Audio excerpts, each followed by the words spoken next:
নমস্কার বন্ধুরা, আমি আজ রান্না করব বাড়ির লাউ ডুকা আর পুকুরের মাছ আর আলু দিয়ে মাছের ঝোল রান্না করব ভাবছি আমি আপনাদের কাছে এই রেসিপিটা শেয়ার করি। তো চলুন বন্ধুরা, দেরি না করে আমার এখন রেসিপিটা শুরু করা যাক। সবার পর জ্বালিয়ে নিচ্ছি, নুনটা জ্বলে গেছে।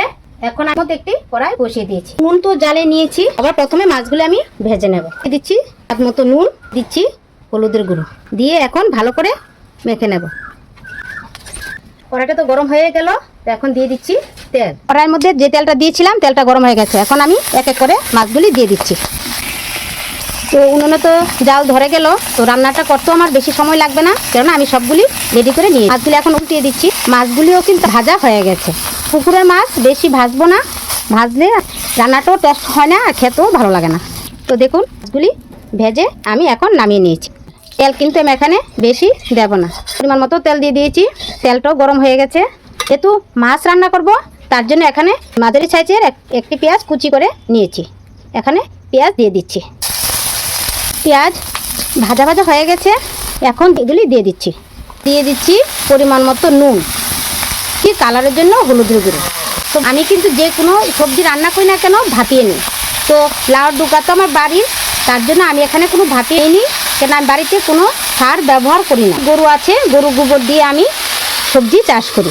তো এখন কিছুক্ষণের জন্য ঢাকা চাপা দিয়ে দেবো, কিন্তু কোনো মশলা আমি অ্যাড করব না, কেন আমি যে কোনো সবজি রান্না করি না কেন আমি কিন্তু মশলাটা কমই খাই। ঢাকনাটা খুলে দেখি হয়েছে কি না। তো দেখুন বেশি সময়ও লাগেনি। তো আমি সবসময় তো যে আলু দিয়ে যে কোনো রান্না কিছু করি না কেন আলাদা ভেজে নিই। তো আমি এটা ভেজে নিয়ে নিই।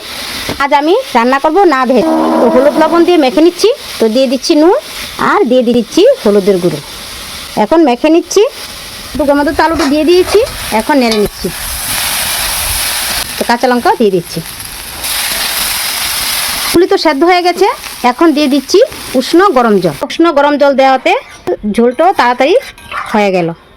আর এখন দিয়ে দিচ্ছি কাশ্মীরি লঙ্কার গুঁড়ো। এটা কিন্তু অপশনাল, আমি এটা কালারের জন্য দিয়ে দিয়েছি। আর এখন দিয়ে দিচ্ছি মাছ দিয়েও কিছুক্ষণ নেড়ে চেড়ে নেব। আমি তো এখানে কোনো মশলা অ্যাড করিনি, তার জন্য ঝোলটা একটু ঘন হওয়ার জন্য কিছু আলু ভেঙে দেব। কিছু আলু এখানে ভেঙে দিচ্ছি। এই আলু ভেঙে এখন ঝোলের মধ্যে দিয়ে দিচ্ছি। মাছের ঝোল রান্না করলাম মশলা ছাড়া, সেটা কেউ বুঝতে পারবে না, তার জন্য আমি এখানে দুটো আলু ভেঙে দিয়েছি। এখন ঝোলটা হালকা ঘন হবে।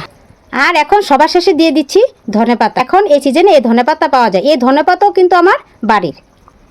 ঝোলটা হয়ে গেছে, এখন নামিয়ে নিচ্ছি। সবগুলি কিন্তু আমি রেডি করে নেওয়াতে কিন্তু আমার রান্নাটা তাড়াতাড়ি হয়েছে। আগে থেকে কেটে ধুয়ে রেডি করে নিয়েছি, আমার রান্নাটা করতেও কিন্তু বেশি সময় লাগেনি। আমি আপনাদের সাথে গল্প করতে করতে কিন্তু রান্নাটা করে নিয়েছি। বাড়ির লাউ ডুগা আর পুকুরের মাছ আর বাড়ির ধনেপাতা দিয়ে যে মাছের ঝোল রান্না করলাম, সেই ভিডিওটা আপনাদের কাছে কেমন লাগলো তা কিন্তু অবশ্যই কমেন্টের মাধ্যমে জানাবেন। আবার দেখা হচ্ছে নেক্সট ভিডিওতে। ততক্ষণের জন্য বাই।